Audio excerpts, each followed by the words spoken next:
Radio Claret Televisión, evangelizando al mundo por Internet. Estás en sintonía de Radio Claret Televisión Digital, evangelizando al mundo por Internet.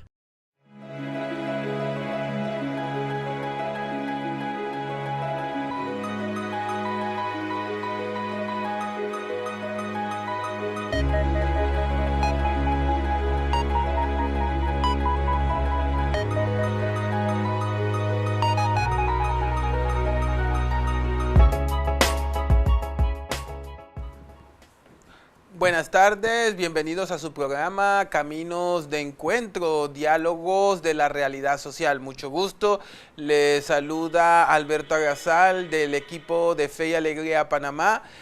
Un gusto volvernos a ver después de 15 días que hemos estado conversando, que hemos iniciado esta serie radial por el derecho a la educación, programas que vamos realizando, ¿no?, en torno al proyecto educativo que estamos llevando en comunidades vulnerables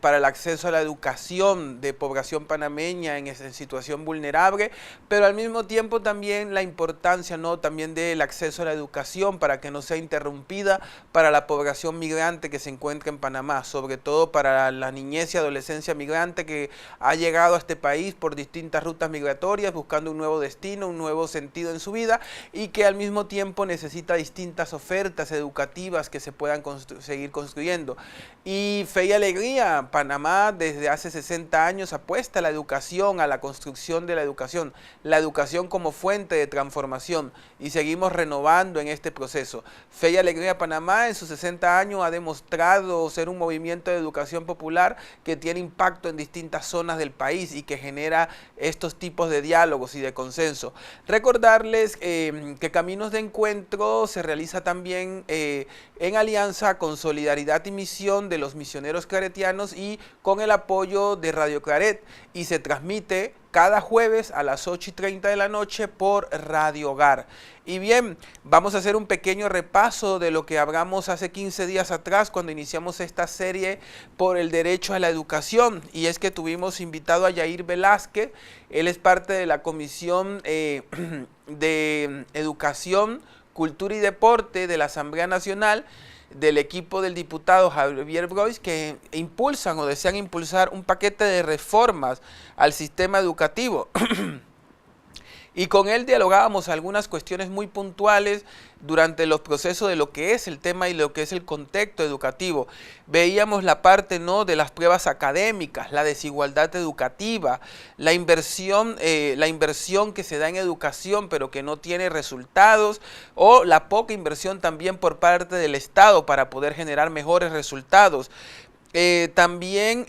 los estados de las infraestructuras, colegios que básicamente son trampa de muertes, colegios que no tienen característica, o incluso también la educación te puede costar la vida, como es el caso de en el áreas comarcales, en zonas indígenas, donde poder llegar al colegio puede costarte la vida, y ha sido el caso reiteradamente, sobre todo en las zonas como la comarca Nove Burgué. Por eso una de las propuestas que se hablaba en este paquete de reforma era la dinámica de un calendario diferenciado. Una cosa bien interesante, que la dinámica de un calendario diferenciado, porque sería también la primera apuesta a empezar a hablar de Panamá como un país multicultural y dejar de hablar de una sociedad hegemónica donde solamente se habla desde un punto de vista de grupos culturales, pero no se hace la dinamización del respeto a la cultura ni el sentido de la pertenencia, y eso lo vemos con un gran reto, y también sobre todo desde Fe y Alegría lo vemos en las áreas comarcales de Nove Burgué, donde muchos jóvenes en tiempo de la zafra de café dejan el colegio porque tienen que acompañar a sus padres a los distintos campos a recolectar café en las zonas productoras de café como Río Sereno, Caizán, pero también zonas cercanas como San Vito o Sabalito en nuestra hermana Costa Rica. Entonces todos estos procesos también habla de principios básicos. Lo que proponía el licenciado Yair era buscar a través de, de esta reforma educativa equidad e igualdad y generar así un proceso de educación constante, una educación no interrumpida y seguir haciendo un proceso donde el sistema educativo se pueda seguir construyendo. Bueno, el día de hoy iniciamos hace 15 días cuando realizamos el primer programa de esta serie radial por el derecho a la educación, el tema que abordábamos era eso, ¿es la educación en Panamá un derecho? ¿Cuáles son los retos y perspectivas? Pero hoy vamos a ir abordando y siguiendo profundizando en este tema. Vamos a hacer un diagnóstico de nuestro sistema educativo, del sistema educativo panameño. Y para eso hemos invitado al profesor Fernando Ábrego, él es secretario general de ASOPROD, Asociación de Profesores de Panamá, con el que tenemos el gusto de compartir esta tarde. Bienvenido, profesor Fernando. Sí, buenas tardes. Gracias a la organización Fe y Alegría, a Radio Claret Digital, Radio Hogar, a los organizadores de este programa por la invitación. El tema educativo es un tema apasionante porque es el motor que impulsa el desarrollo en un país y es un tema que lastimosamente, por lo menos en el caso panameño, nunca se le ha visto como un tema de Estado, sino como un tema de gobierno. Y eso ha tenido una incidencia negativa incluso en el desarrollo, mejoramiento y perspectiva del modelo educativo que necesitamos en nuestro país. Más allá del tema didáctico, que es importante, y por supuesto pedagógico, que es abarcador y profundo, yo creo que el modelo de sistema educativo o de escuela panameña ha sido un desafío que lastimosamente hasta este momento no está claro. No está claro cuál es el modelo educativo panameño, precisamente porque su composición responde a situaciones circunstanciales de cada uno de los gobiernos y eso ha traído como consecuencia la situación en la que nos encontramos en estos momentos en Panamá. Bien, muchas gracias, profesor Fernando, por acompañarnos en esta tarde, en este diálogo. Sobre todo, de verdad que muchas gracias también para ayudarnos a los procesos de formación de los docentes en áreas de difícil acceso, de los agentes de pastoral, de los líderes comunitarios que sintonizan a esta hora Radio Claret a través del canal de YouTube y que lo van a estar sintonizando a través de Radio Hogar el próximo jueves para las áreas de difícil acceso donde no hay señal de internet, que también esto marca un reto bien interesante, cómo construir educación en Panamá, en un país donde se dice que la economía es pujante, pero todavía no contamos con cobertura 100% de internet. No podemos hablar de una educación que prioriza y que crea sin un sentido no de marcar la desigualdad. Y me parece muy interesante lo que usted señala desde el inicio, profesor Fernando, que la falta de una continuidad, de una política pública de educación que no cambie por gobierno, sino que sea algo sostenido en el tiempo, ha sido uno de los grandes retos, sobre todo para los gremios docentes, porque muchas veces todo queda todas las propuestas quedan para el gobierno de turno, pero cada gobierno dice como que trae su varita mágica con propuestas y respuestas, pero que muchas de estas no contemplan la realidad de lo que viven los docentes, lo que viven las comunidades educativas en el país. Y bien, yo me gustaría que en esta primera parte de este diálogo, usted desde su experiencia como docente, como secretario general de ASOPROD, nos pudiera hacer esto, ¿no? Nos pudiera ayudar a describir un poco cómo es el estado actual de la educación en Panamá, del sistema educativo panameño. Sí, yo creo que es importante remontarse un poco al siglo pasado, cuando inició el tema de la Secretaría de Educación en sus primeros pininos, como construcción del sistema educativo tal cual como lo concebimos hoy en día. Lo cierto es que en el siglo pasado, aproximadamente en la década a finales de la década de los 70, hasta la fecha, se vinieron desarrollando distintos diálogos para la actualización y mejoramiento del sistema educativo y también lo relacionado al tema de la calidad educativa. Yo creo que hay que tener presente que hay factores que hay que considerar cuando se habla de la educación en Panamá y que son cosas que se necesitan para mejorar. Uno tiene que ver con el tema de lo que enseñamos. Es decir, debemos tener un currículum que responda a las necesidades de nuestro país, al modelo de desarrollo que tenemos. Y por supuesto que si ese modelo de desarrollo que tenemos es desigual y no funciona, pues entonces habría que hacer un replanteamiento de ese tema como un eje temático, digamos, global de país, tomando en consideración de que somos una república pequeña, con poca población, con muchos recursos y que lastimosamente el tema de la distribución de los recursos no es de manera equitativa. Eso no es un secreto, eso creo que eso lo sabemos todos los panameños y lo sabe mucha gente a nivel internacional. Entonces yo creo que la educación tiene que responder a esas necesidades del pueblo panameño, pero también que debe ser parte del contenido del currículum, pero también cómo enseñamos esos contenidos, es decir, el tema metodológico, debemos ir construyendo también la escuela panameña, como lo mencioné hace un momento, y no replicar y copiar modelos educativos de otros países que no responden a nuestras necesidades. Por ejemplo, en el caso de Panamá, nosotros por mucho tiempo aquí se implementó desde el punto de vista didáctico el tema del conductismo, después vino el tema del constructivismo, ahora estamos en el tema de las competencias,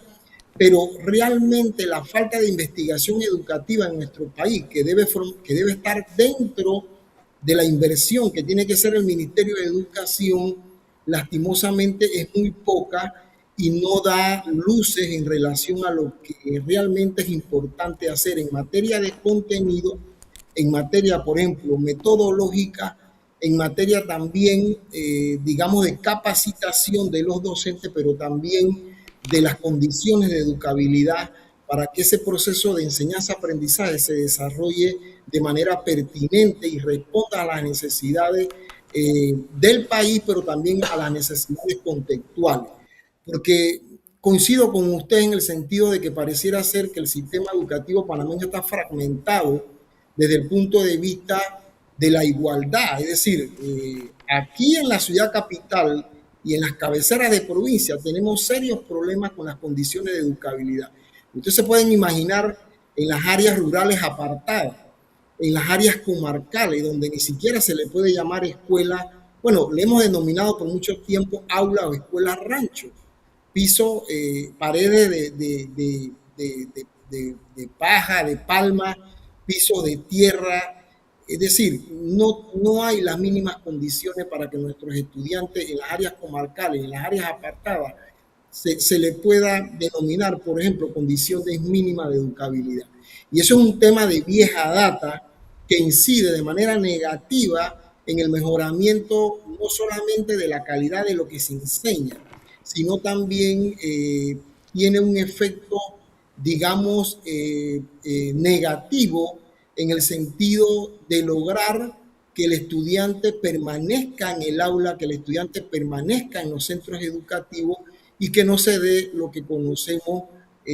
comúnmente como la deserción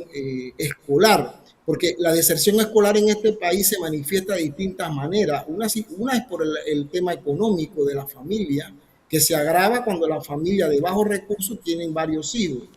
El otro tema, por ejemplo, en las áreas comarcales es que las familias se llevan a sus hijos para la cosecha de café en Costa Rica, incluso en las tierras altas de Chiriquí,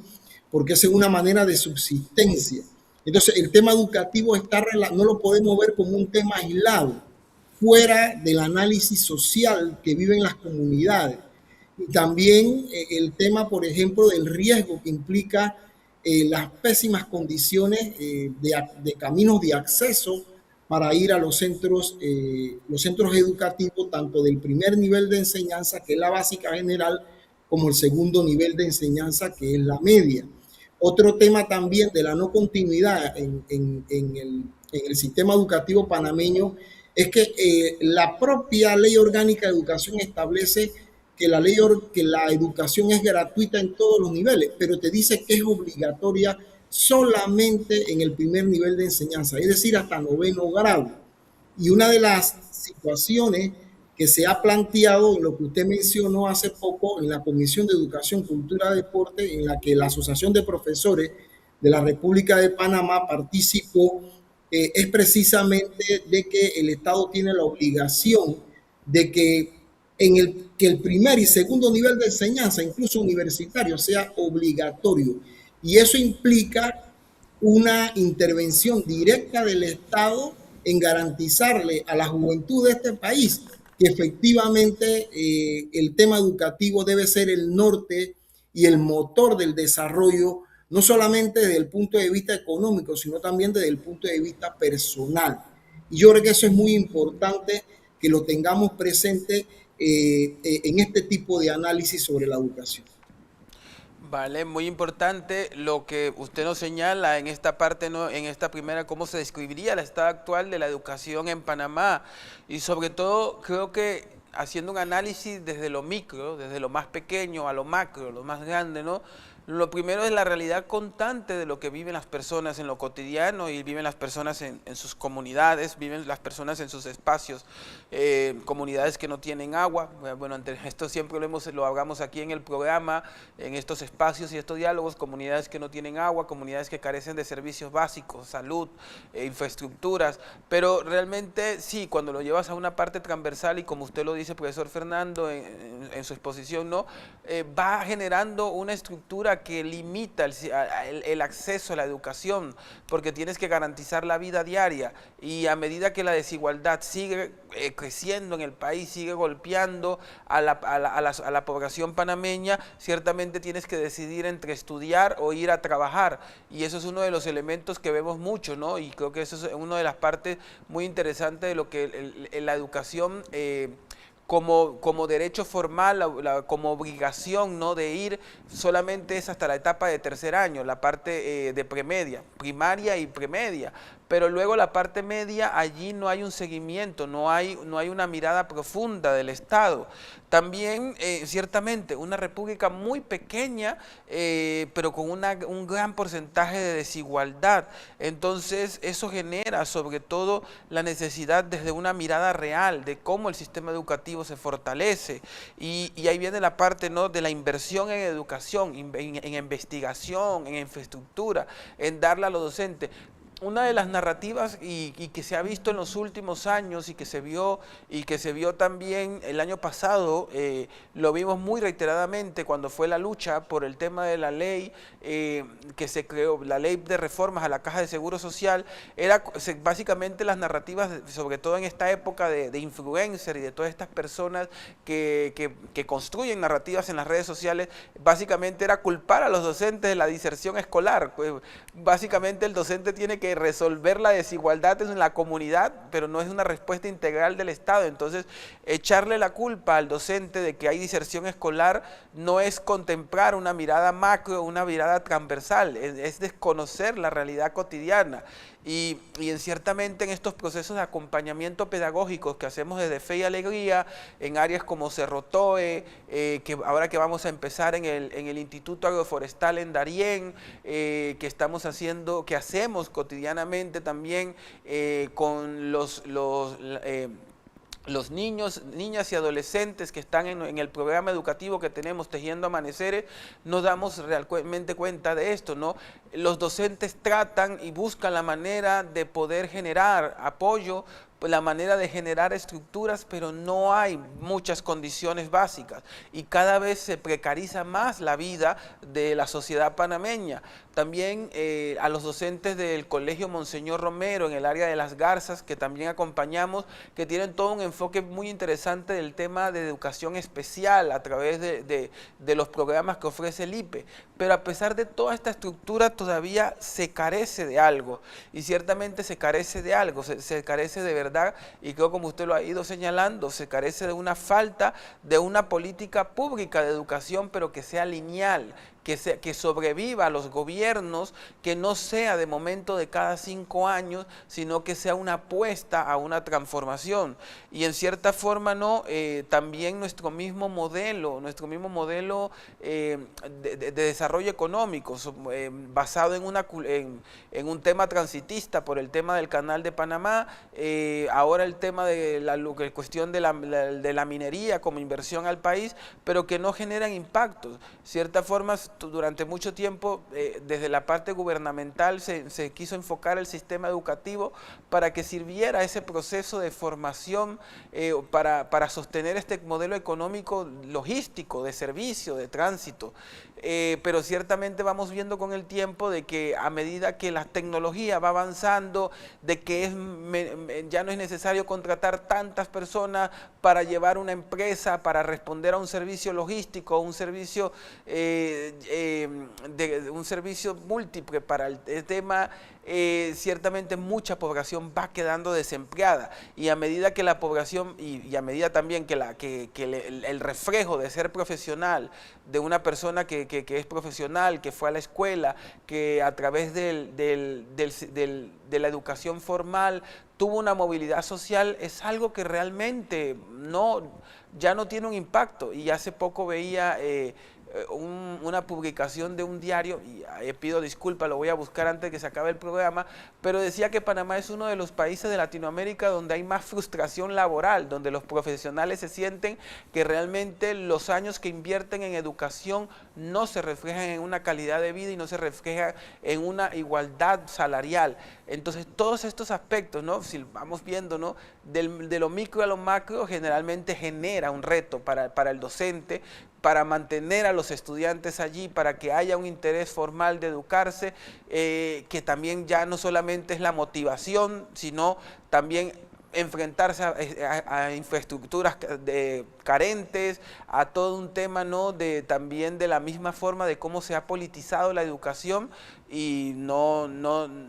da pena decirlo, pero lamentablemente tenemos una ministra de Educación que, como dijo Monseñor Ocho Gavía en una Eucaristía, dice ser católica, pero realmente apuesta a un tema como se propone en las encíclicas de las enseñanzas, en todas esas cartas pastorales de la Iglesia, todo lo que es el modelo educativo, o es una persona que simplemente es un instrumento político y que simplemente no busca un consenso para mejorar el sistema educativo, y a veces más lo vemos con tinte de negatividad y venganza a todo lo que le haga autocrítica de su gestión, bueno, de su pasada gestión y de su actual gestión. Entonces, todos estos elementos conllevan a ese reto, cómo buscar la educación para transformar. Bien, antes de continuar, les voy a invitar a que veamos un pequeño video de reflexión que se han hecho también en esta dinámica de serie, porque sí, Fe y Alegría Panamá celebra 60 años de estar en el país, pero la Federación Internacional, el movimiento de Fe y Alegría, tiene 70 años, y estas también son historias que transforman. Vamos a escuchar la historia de Cristian, un estudiante de Fe y Alegría, de las Fe y Alegrías latinoamericanas, de cómo la educación apuesta a un cambio. Adelante, cabina.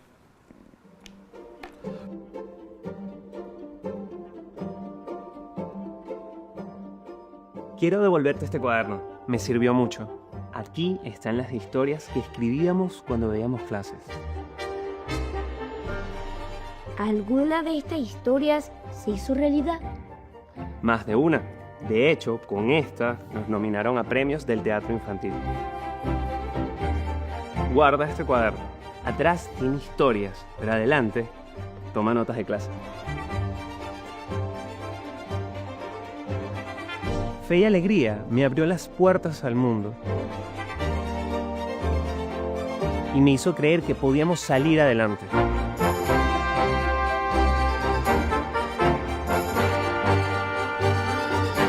Todo empieza en Fe y Alegría, educando corazones.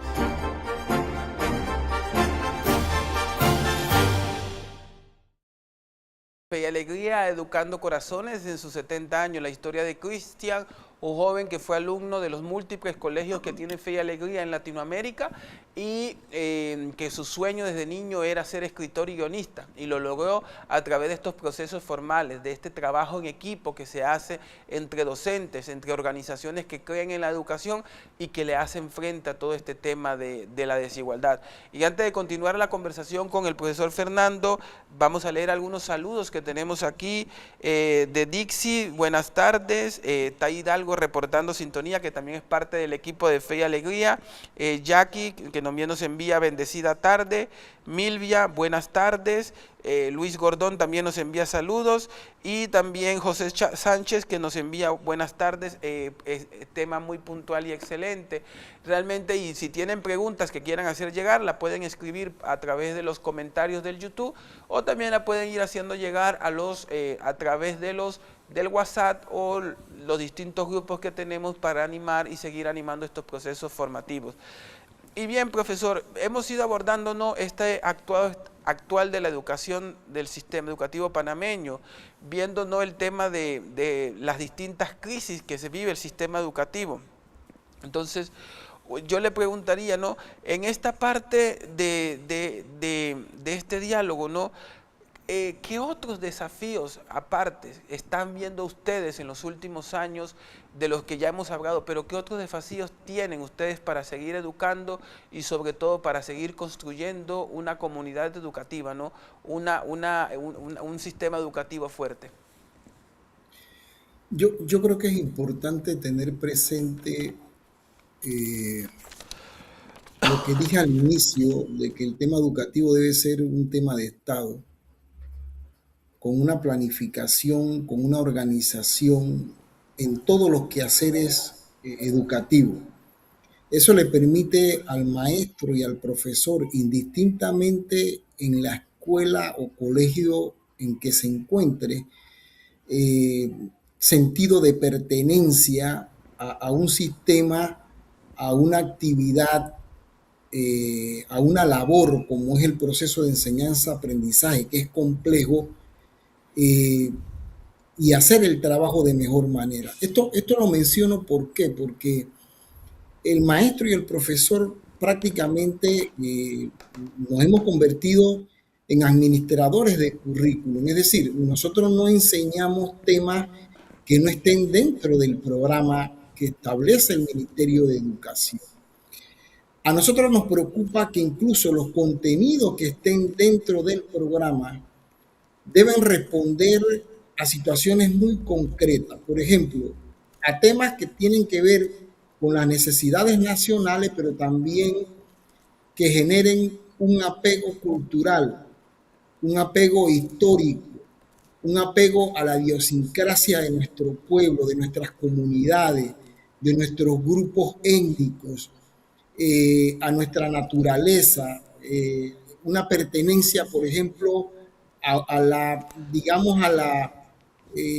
anatomía geográfica de nuestro país, como país tropical. Y eso lo menciono ¿por qué? Porque eso nos permite o le permite a los estudiantes ver incluso qué tipo de actividades económicas a través del emprendurismo se puede generar desde las comunidades, desde los centros educativos, porque otro desafío que tenemos también es que tenemos que ir generando, no solamente en algunas áreas, sino que tiene que ser una política educativa general, un apego entre los centros educativos y las comunidades. Es decir, la escuela forma parte de las comunidades, plantea posibles necesidades, colabora con las comunidades para que nuestros estudiantes no solamente sientan la importancia de la educación, sino que sientan también que su cultura, sus tradiciones, su folclore es importante cuidarlo, es importante impulsarlo, es importante desarrollarlo no solamente en la comunidad donde está inmerso el centro educativo, sino también a manera de generar incluso la promoción de esas culturas, de ese folclore como posibilidad para generar incluso, digamos, ingresos a través, por ejemplo, de festivales, a través por ejemplo, digamos, de la celebración, de fundación de las comunidades. Las escuelas tienen que participar de manera activa en todos esos procesos y también participar de manera activa en los procesos, digamos, de actividades económicas que se desarrollan dentro de esas comunidades. Pero todo eso necesita una planificación desde el Ministerio de Educación de personas que tienen altos cargos y que definitivamente tienen que vincularse y salir de esas oficinas refrigeradas. Otro aspecto importante también es que al docente, al maestro y al profesor se le exige mucho en materia, por ejemplo, de la calidad educativa en cuanto a la preparación que debe tener un estudiante cuando salga de sexto año o 12º grado, pero muy poco se le exigen, por ejemplo, a funcionarios que tienen altos rangos o cargos con altos salarios y que definitivamente muchas veces no son las personas idóneas para ocupar esos cargos desde la ministra hasta las direcciones regionales, las direcciones nacionales, incluyendo, por ejemplo, direcciones nacionales importantes como currículum, como las direcciones nacionales que tienen que ver con el tema de planificación, etcétera. Esto lo menciono ¿por qué? Porque lo que no puede ser posible de que nosotros escuchemos en este gobierno a personas del Ministerio de Educación diciendo que no tienen la capacidad de ejecución, por ejemplo, del 7% del Producto Interno Bruto que se ganó con la lucha del 2022, que se dio la famosa mesa de diálogo en la ciudad de Penonomé, provincia de Coclé, donde la iglesia jugó un papel muy importante en ese proceso de diálogo, y que esos son los diálogos que se necesitan para ponernos de acuerdo todos de qué es lo que nosotros necesitamos de la educación para mejorar desde el punto de vista de su calidad, desde el punto de vista del impacto que pueda tener en nuestras comunidades y también del impacto que pueda tener en el desarrollo nacional. Es decir, nosotros tenemos que mirar que si bien es cierto,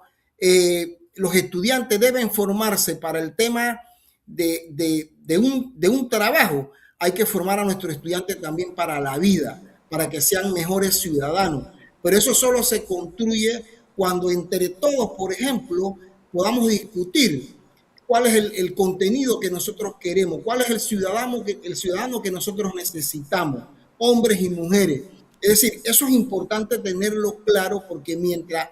esos temas se queden en el tintero,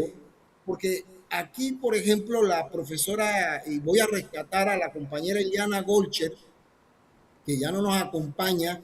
ella publicó un libro donde hablaba sobre los 20 diálogos por el tema de la educación. El problema es que se hacen los diálogos, pero como se cambia de gobierno cada 5 años, nunca se impulsan esos procesos de diálogo que quedaron en el camino, engavetados en la mayoría de los casos, y lastimosamente por eso es que en este momento nos encontramos en la situación en la que estamos en materia de calidad. Y lo otro también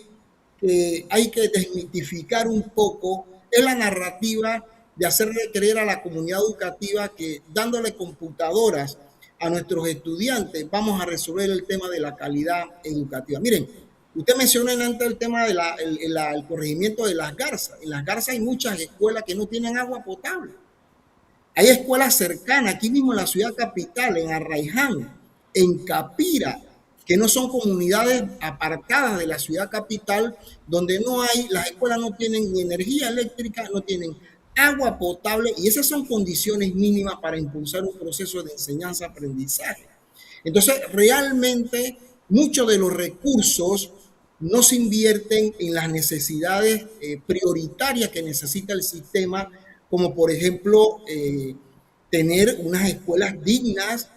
para nuestros estudiantes, comedores, sillas, tableros, incluso internet.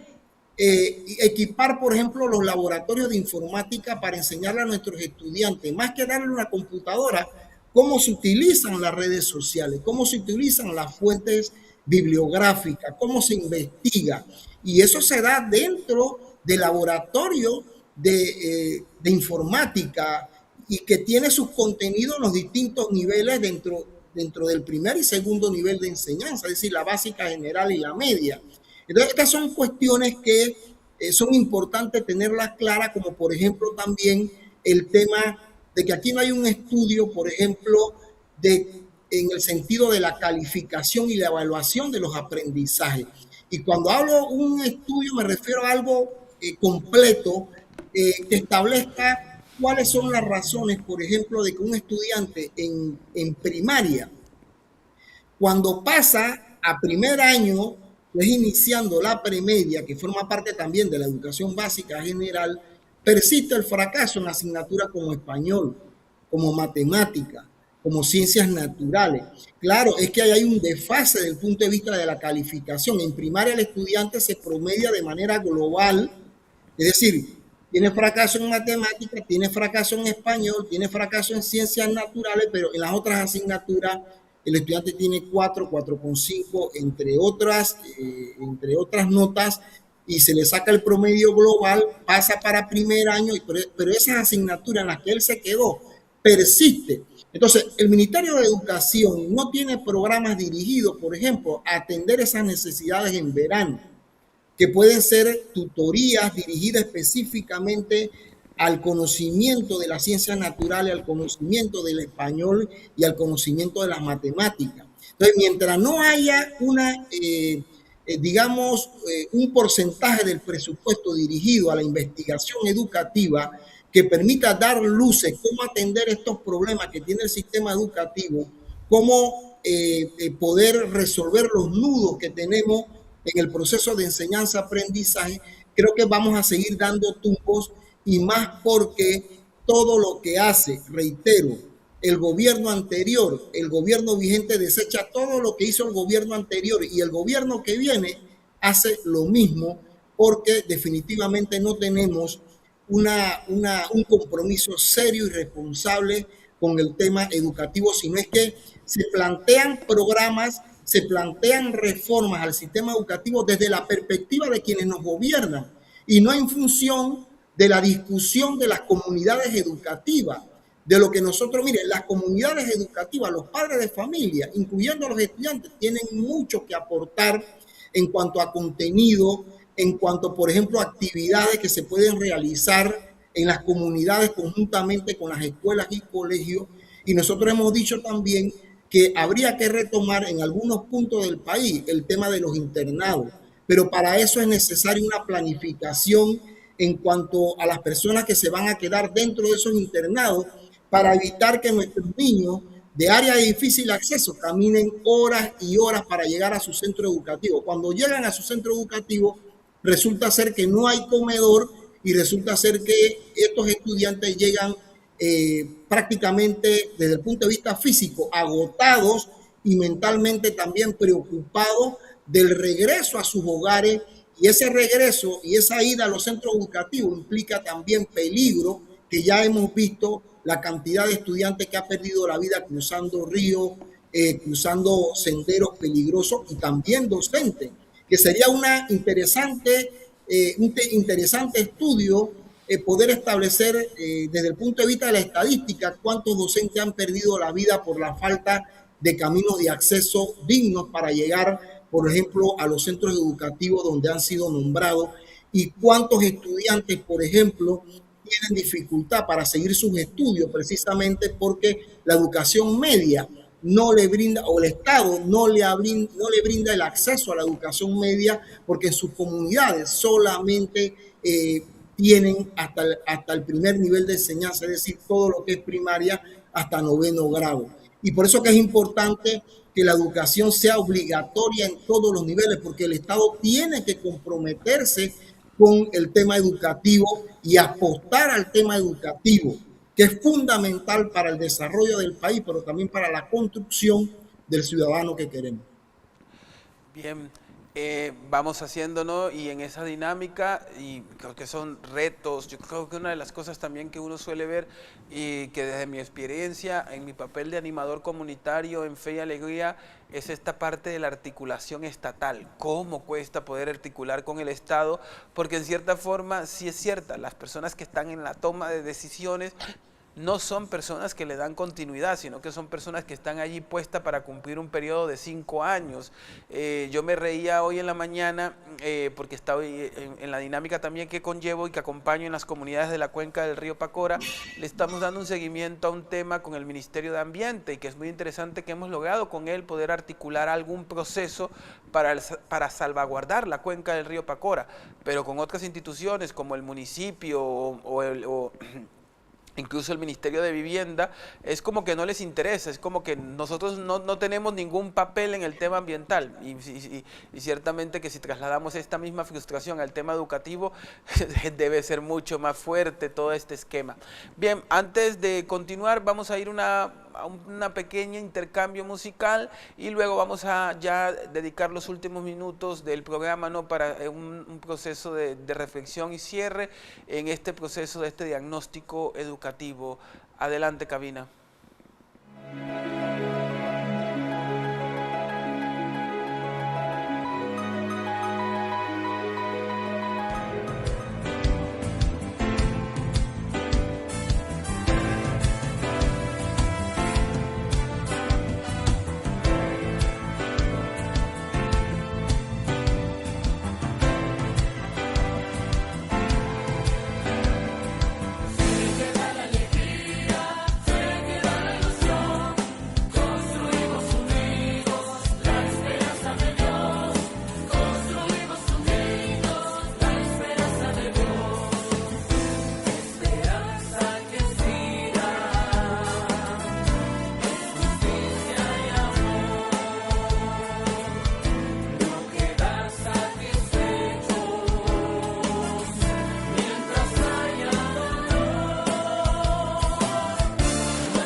Y estamos de vuelta aquí en tu programa Caminos de Encuentro, diálogos sobre la realidad social, hablando del tema, no un poco del diagnóstico educativo, del sistema educativo panameño, con el profesor Fernando Ábrego de ASOPROD, y con él hemos ido conversando, ¿no?, una serie de elementos que vamos teniendo, la parte de los contenidos educativos, las necesidades relacionadas, el tema de las necesidades que hay, sobre todo el tema, ¿no?, de la necesidad de buscar una estructura nueva, de una política pública educativa que sobreviva a los cambios de gobierno, que responda a la realidad, que construya comunidad educativa, que busque nuevamente esa alianza entre comunidad educativa, escuela, comunidad, el sentido de pertenencia, la idiosincrasia, también los retos que viven nuestras comunidades rurales indígenas. Y ahí saludo a José Sánchez, que él es de la comunidad de Río Indio. Siempre recuerdo mucho Río Indio, me tocó vivir allá casi 5 años en esa zona, y sí, me tocó vivir para la pandemia todo lo que fue el tema del reto educativo,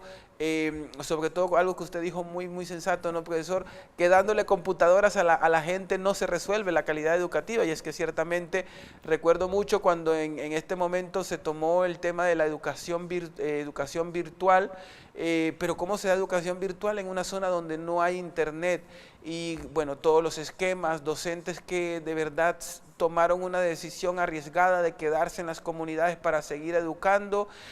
docentes que buscaron alianzas para poder a través de la radio poder seguir formando, y realmente vamos viendo, ¿no? El docente le pone empeño a esto, le pone el hombro, pero ciertamente hay una estructura desigual que no permite el crecimiento y una consolidación. Y bien, ya nos van quedando unos últimos minutos, de verdad que el programa se nos ha ido muy rápido, y de verdad que muchas gracias, profesor, por cómo usted nos ha ido señalando paso a paso este diagnóstico, pero en esta parte yo le haría una pregunta para ir al proceso de cierre. ¿Estamos a tiempo de transformar este sistema educativo? ¿Todavía tenemos oportunidad de verdaderamente? Y lo digo porque cuando hablábamos hace unos 15 días atrás con el licenciado Yair de la Comisión de Educación de la Asamblea, decían, bueno, la comisión ha construido un paquete de reformas con colegios, con gremios, ha ido consultando, pero por otro lado el Ejecutivo a través del MEDUC ha ido proponiendo otro paquete de reforma, y los dos paquetes de reforma deben llegar a la Asamblea. Y en algún momento se tiene que decidir por uno o por el otro, porque no los dos se pueden aplicar al sistema. Pero en esta parte, y una parte no que usted dijo muy importante, señalando a la profesora Iliana Gotcher, que también, ¿no?, una ilustre académica que nos dejó grandes legados en el tema de educación, hay la oportunidad de transformar, de buscar de verdad, porque desde los gremios, desde las comunidades educativas hay voluntad, pero todavía falta otro factor, que es el factor de articular estatalmente, ¿no?, del Estado, y una respuesta amplia. ¿Usted cree que todavía hay esa oportunidad de mejores días para el sistema educativo? Sí, yo considero que siempre habrá oportunidad para redirigir el rumbo de la educación a mejores derroteros, a mejores puertos de calidad educativa, y eso solamente se puede con el consenso, con las comunidades educativas. Lastimosamente, la educación siempre ha estado en medio, por ejemplo, del tema político, ¿no? De hecho, el Ministerio de Educación es uno de los ministerios mayormente politizados. No olvidemos que es el único ministerio que creo que tiene 3 viceministros. Y yo le aseguro que esos 3 viceministros responden a partidos de la alianza del gobierno actual, con visiones diferentes, porque incluso a lo interno del propio Ministerio de Educación es complicado el tema de la coordinación y de la organización del acto educativo en todos sus aspectos. Y esa es una gran desventaja que nosotros tenemos. Por otro lado, yo quiero dejar claro que la construcción de una nueva ley orgánica de educación por sí misma no va a resolver el tema educativo. Eso tiene que ir acompañado de voluntad política del órgano ejecutivo. Y si el órgano ejecutivo no está de acuerdo con lo que se plantea en la Comisión de Educación, Cultura y Deporte como una nueva propuesta para mejorar la calidad educativa con la reforma en ciertos temas, pues simple y sencillamente eso no camina. porque yo quiero manifestar también aquí que la Ley Orgánica de Educación ha sido actualizada. Es más, la última actualización que se hizo fue el aumento del 6 al 7% del Producto Interno Bruto, es decir, al Meduca le toca conjuntamente con Senacip, con el IPE, el 5.5% del 7%. Estamos hablando de un monto considerable de recursos que se pueden utilizar para atender las necesidades de todas las regiones escolares a nivel nacional. Es decir, que la voluntad política va a estar siempre presente y se necesita para hacer las verdaderas transformaciones. Aquí los recursos lastimosamente se van en consultorías, se van en programas que no responden a las necesidades del sector educativo, esa es la verdad. Pero esas consultorías y esos programas, quienes están detrás de eso son los amigos a veces de los ministros, de las ministras, del órgano ejecutivo, donde se le dan, por ejemplo, montos considerables de dinero sobre proyectos educativos que al final no tienen ningún impacto en el mejoramiento de la situación y de la calidad educativa en nuestro país. Y eso lo tenemos de arrastre, no solamente en este gobierno, sino en todos los gobiernos anteriores. Y nosotros podemos ver también que en estos momentos, si usted le pregunta a cualquier panameño o a cualquiera panameña si conoce cuál es la ruta en materia educativa del Ministerio de Educación, el 99.9% le va a decir que desconoce cuál es la ruta para mejorar. Lo único que la gente sabe es que se quiere comprar computadora, lo que la gente sabe es el tema del nombramiento de personas no idóneas en el Ministerio de Educación, el tema de la persecución a los dirigentes magisteriales y también a los docentes que son afiliados a las organizaciones magisteriales, el tema relacionado, por ejemplo, a los contratos que se han hecho en cuanto al tema de la galleta nutricional, al vaso de leche, y eso todavía no se concretiza en los centros educativos. Es decir, ¿cuánto tiempo ha pasado desde que inició este gobierno en materia educativa? Pero eso pasa cuando no ponemos a una persona idónea en el cargo. Hay que decirlo sin ningún tipo de temor, esa es la verdad. Porque además, si tienes asesores que no son idóneos tampoco, entonces imagínense. Es un tema complejo, la verdad, y nosotros siempre hemos sido críticos de las ideas que consideramos desacertadas, porque el respeto siempre va a ser dirigido a la persona, al ser humano como tal, pero si el ser humano tiene ideas que no corresponden a la realidad y no corresponden a las necesidades del sector educativo, pues simple y sencillamente hay que hacer las críticas necesarias para que se pueda redirigir este tema. Pero lastimosamente se impone a veces la personalidad, se impone a veces el carácter, el orgullo sobre la necesidad de nuestros estudiantes en todos los rincones del país. Pero definitivamente que es necesario actualizar algunos aspectos de la Ley Orgánica de Educación, pero lo que sí es cierto también es que cualquier intento de reforma a la Ley Orgánica de Educación tiene que garantizar de parte del Estado la obligatoriedad en todos los niveles de enseñanza, la gratuidad, que sea obligatoria, pública, de calidad, es decir, todos esos principios que ya estaban contemplados en la Ley Orgánica de Educación, que quienes la hicieron en la década a mediados de la década del 40 del siglo pasado estaban claros y tenían una visión larga sobre lo que era el tema educativo, porque eran personas que estaban identificadas desde sus inicios, desde el punto de vista profesional, con el tema educativo, con el tema didáctico, con el tema pedagógico, que ayuda muchísimo, porque si un ministro depende de lo que le digan los directores nacionales, depende totalmente de lo que le digan los asesores, y si esos asesores no son idóneos, entonces ustedes se pueden imaginar los resultados que vamos a tener. Y yo creo que actualmente es lo que ha estado sucediendo en el Ministerio de Educación, lastimosamente. Que no lo quieran aceptar, que no lo quieran admitir, bueno, esa es harina de otro costal, pero definitivamente que cuando usted mira la galería en el lobby adyacente al despacho superior. Usted se da cuenta que muchos ministros eran personas que habían recorrido todo el sistema educativo, habían sido maestros, habían sido profesores de media, habían sido profesores en educación media, tenían estudio en supervisión, en administración escolar, tenían una vasta experiencia y conocían de manera minuciosa el sistema educativo y sabían cuáles eran las transformaciones que había que hacer de manera paulatina, y sabían también lo importante que es el tema del consenso, lo importante que es el tema del diálogo, pero con el compromiso que el resultado de esos diálogos se concretizara. Entonces, estas son situaciones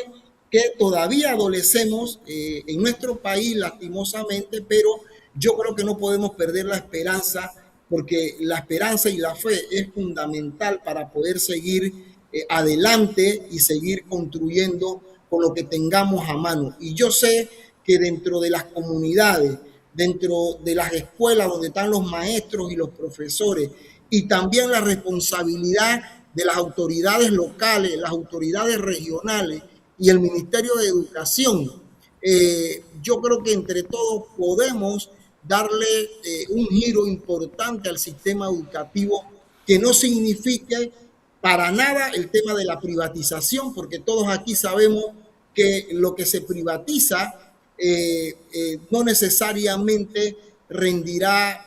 digamos, resultados positivos en el caso, por ejemplo, de la energía eléctrica, los apagones que han habido en Panamá Oeste, aquí mismo en la ciudad capital, el tema de la tarifa, es decir,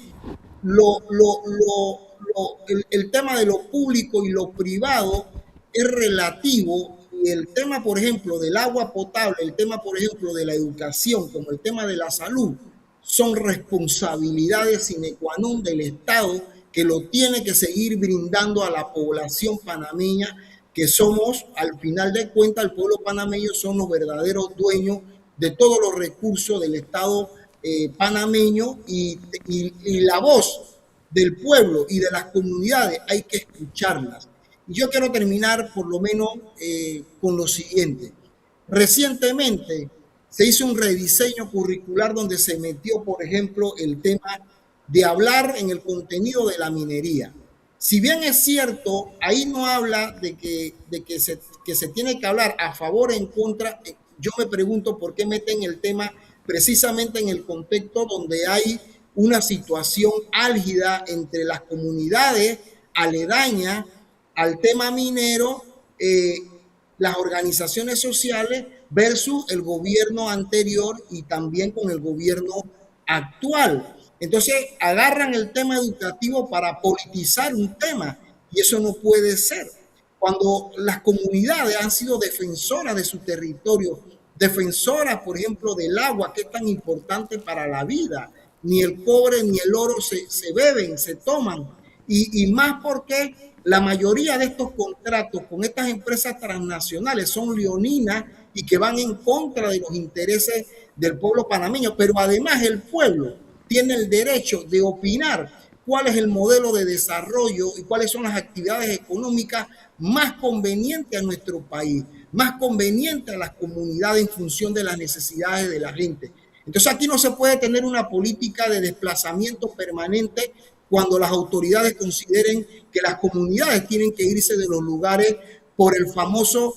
desarrollo, que lo venimos escuchando desde la década del 50 del siglo pasado, y todavía estamos hablando nosotros todavía de que falta agua potable, de que todavía no se extingue la pobreza, de que tenemos problemas en educación, que tenemos problemas en salud. Es decir, pareciera ser que es un círculo vicioso donde se necesita no resolver estos problemas para que precisamente estos temas sean los temas para las siguientes elecciones, decirle a la gente que hay que resolverlo. Y definitivamente que ya las comunidades y el pueblo panameño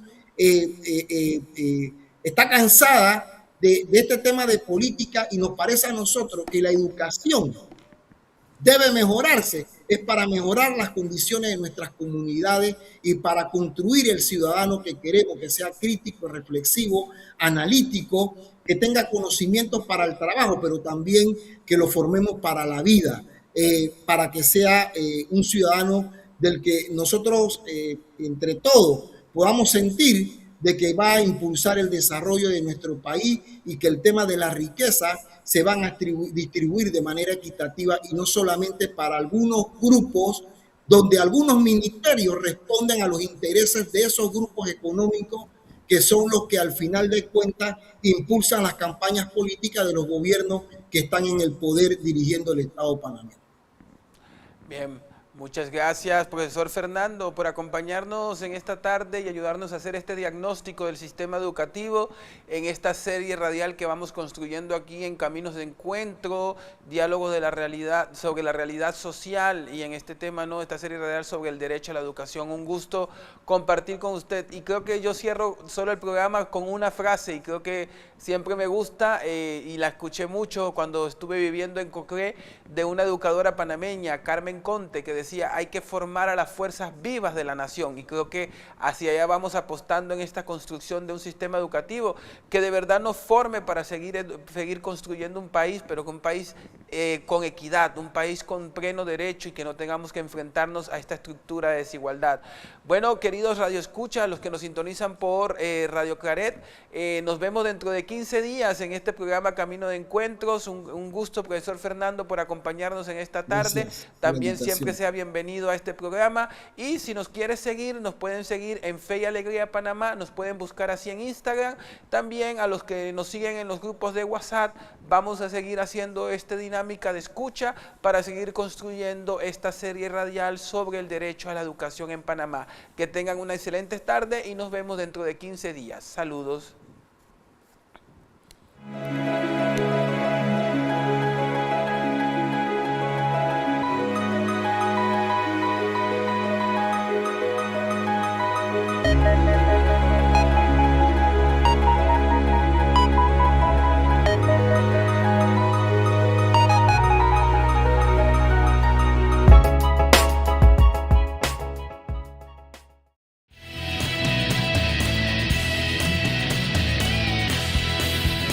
Radio Claret Televisión, evangelizando al mundo por Internet. Estás en sintonía de Radio Claret Televisión Digital, evangelizando al mundo por Internet.